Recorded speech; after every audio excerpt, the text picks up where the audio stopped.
নুবৰ এজনী চকুতে পিৰিতিৰ চাৱনী মই নজনাকে তুমি হলা নুবৰ এজনী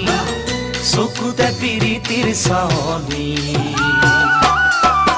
মাতিম তোমাক কি বুলি জোনালী নে জানমণি মাতিম তোমাক কি বুলি জোনালী নে জানমণি ভাল লাগিল